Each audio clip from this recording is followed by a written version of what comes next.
আজকে আমি মহা বিপদে পড়তে পড়তে বেঁচে গেছি। আমি কেন কথাটা বলছি তোমরা আমার ভিডিও শেষ পর্যন্ত দেখলেই বুঝতে পারবে। তো এখানে আমি দেখো ফ্লিপকার্টের পার্সেল অর্ডার করেছিলাম, যেখানে ফ্লিপকার্টের পার্সেলের প্যাকেটটা দেখেই তোমরা বুঝতে পারছো। তো এখানে আমার টোটাল 2টো পার্সেল এসেছে।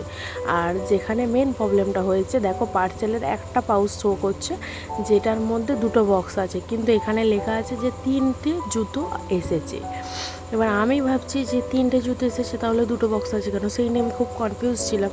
তো পার্সেলটা আমি আসার সাথে সাথে কিন্তু কেটে ওপেন করে ফেলেছিলাম।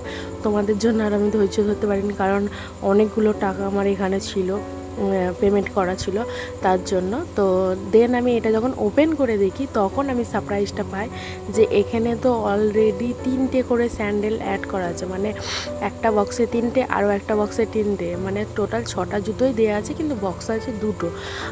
এটা হয়েছিল একটা খুব বড় বিপদ, ভয় লেগে গেছিলো যে আমি হয়তো টাকাটা আমার কি লস হয়ে গেল নাকি। এরকম অনেক সময় হয়, পার্সেল থাকে লেখা এক কিন্তু আসে না প্রোডাক্ট, বা হয়তো কম আসে, এরকম প্রবলেম হয়, তোমরা হয়তো ফেস করে থেকেছো।